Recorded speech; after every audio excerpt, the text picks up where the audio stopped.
This is genuinely shocking and concerning for Celtics fans to gripe with, as they've seen their team go through a rough patch through the months of December and January, capping it off with a disappointing loss last night versus the Toronto Raptors. And it's left a lot of fans to question what could be wrong with this team. Is it some parts of the coaching staff? Is it the offense? Is it the defense? And we're going to be diving in and looking at all the possibilities that have been hindering this Boston Celtics team, looking back at last night as well, and going over what they could possibly do to work on it to get out of this little slump. We'll be diving into all of that and more on this episode of Celtics Digest. I'm Bruce Velez, and you guys have been absolutely fantastic, showing your love and support on the channel, which is super appreciative, and we are ever grateful of that. So if you do enjoy the content, let us know what your thoughts are on this Celtics team down below in the comments section. But without further ado, let's dive into the video at hand and make sure to grab that snack, as we got some stuff to break down, as this is not great for Celtics fans, including myself, as yesterday I went on a big rant and rampage about this Celtics team losing to the Toronto Raptors, uploaded it here on YouTube, and I realized that OBS didn't even capture my audio. Yes, my mic was on, yes, everything was working, but it didn't capture my audio, and I didn't even get on my full rant. So I will save you, obviously, from that. But like I mentioned, the Celtics have had a lot of issues over this last couple stretch, and it's been some glaring issues as well with this team offensively and defensively. We're going to be diving in and looking at those. Like I mentioned, Celtics took on the Raptors last night and just were embarrassed.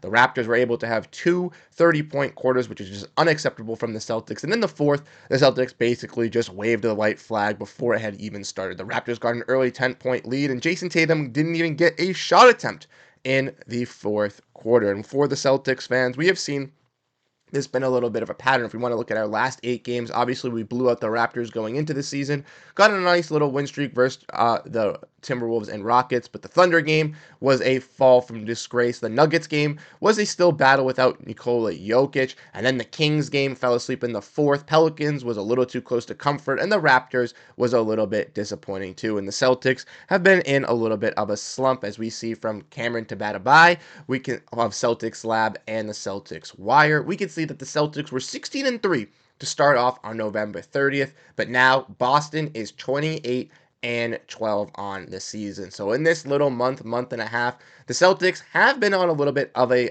downward spiral, even if it's not record-wise, as they still are, 12-9 in those games, but not something fans are expecting specifically this season. And Cameron brought up a great little graphic as well that we're going to be looking at to address the Celtics issues offensively, as he pulled the Celtics shooting numbers from the top 8 of this team, comparative of their three-point shooting and three-point attempts this season compared to their three-point shooting and three-point attempts last season. And as you can see with this Celtics team, everybody on this roster's three-point percentage has dropped compared to last year, as the team was shooting a 39%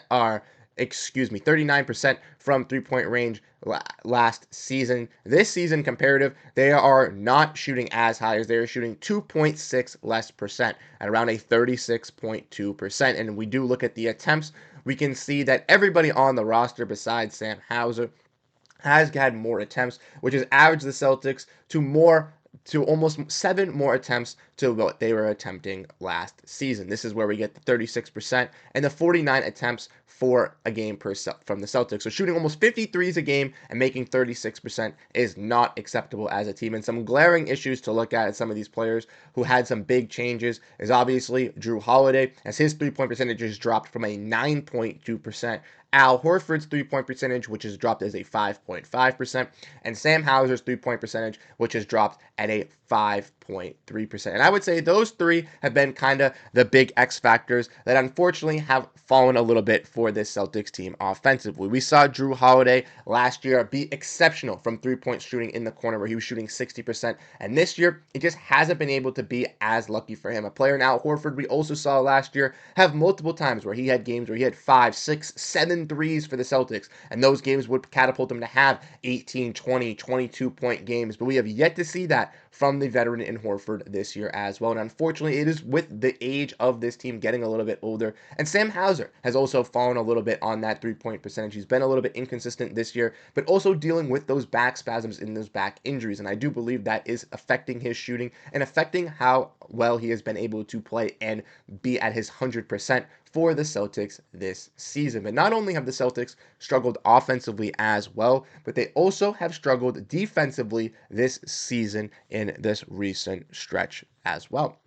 Want to dive in and look at that. Like I want to mention as well with Cam saying, the Celtics did shoot three-point percentage in the finals, was around 36%, but it was around 40 attempts per game, with the Celtics now shooting around 36% on 49 attempts per game. That is not acceptable. 36% on 40 attempts isn't the worst because you're still at least driving to the rack, and if the percentage goes down with the numbers going down, that's okay. But with the percentage going down and with the number of attempts going up, that cannot be a great sign. And one thing on the defense as well was obviously what Daniel Beaton brought up from clutch points, which was the fourth quarter. And the fourth quarters for the Celtics have been detrimental for this team. Like I mentioned, 15 points. They scored 28% from the field, 25% from free throw, and they allowed 7 offensive rebounds to the Toronto Raptors, who only had 6 previously in the 3 quarters before this. And if we want to keep diving in, courtesy of Dan Greenberg, we can see that the Celtics in the fourth quarter, in their 12 losses this season, have an offensive rating of a 102, a defensive rating of 130,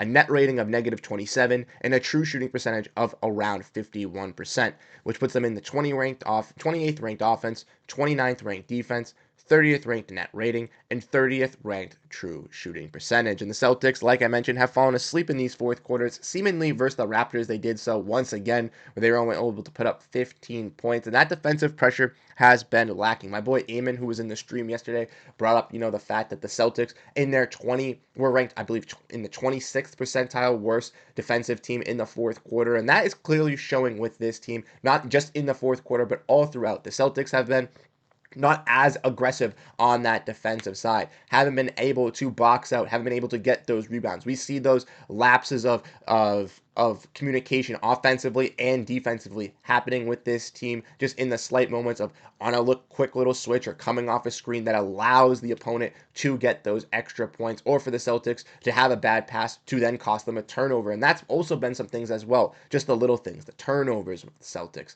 the missed free throws, specifically what we saw yesterday with Kristaps missing some key late ones, the Celtics struggling to grab a rebound in the fourth quarter. Like Daniel mentioned, we look back at here, they allowed 7 offensive rebounds in the fourth quarter, and Jakob Poeltl was an absolute beast, and the Celtics can't be allowing those second chance points, specifically versus a Raptors team who is closer to the bottom than they think. But like I mentioned, and like breaking all this down, even though it is concerning for this Celtics team, a lot of people think that it is over for the Boston Celtics, but I do not think that is the case. So I want to know your thoughts, but I want to ask you this question before we head out. Is it a slump, or were we blessed?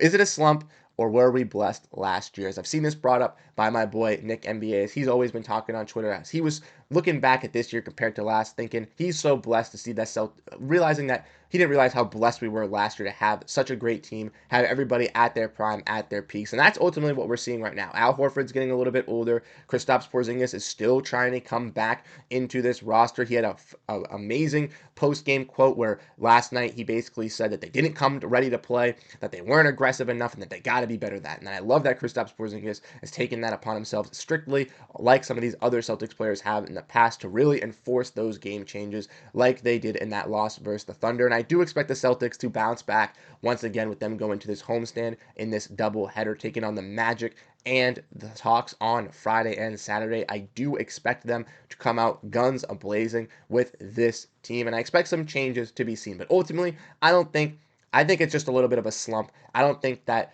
it is too much to overreact as Celtics fans. Hit the wrong button, but we want to look at this tweet here, once again from Cam, where we can see that the Celtics record compared over the last few years, in which the Celtics are only 3 losses more compared to what they were at last year. And ultimately, I still think that this Celtics team at the core that we have is still a top-tier competitor. Just 2 seasons ago, they had the same record, and I still think that there still are able moves that the Celtics can make on the market as well. We still have a contract in Jaden Springer, and we still have in open roster spots. So this Brad Stevens will get cooking. He will make something get happen. And I'm not fearful of this Celtics team. But I wanted to bring this up, have this discussion, ask you guys the questions as we looked at the offense and the defense of this team. Like I said, both have really struggled. The Celtics recently have been shooting less from three-point range as their numbers have been dwindling, but have been allowing their opponents to score more from three-point range, have been able to get those rebounds, and unfortunately have been missing these clutch free throws, to which they have been put themselves in a little bit of a rocky start. But I want to know your thoughts. I want to know everything that you want to discuss about this Celtics team. Let me know your thoughts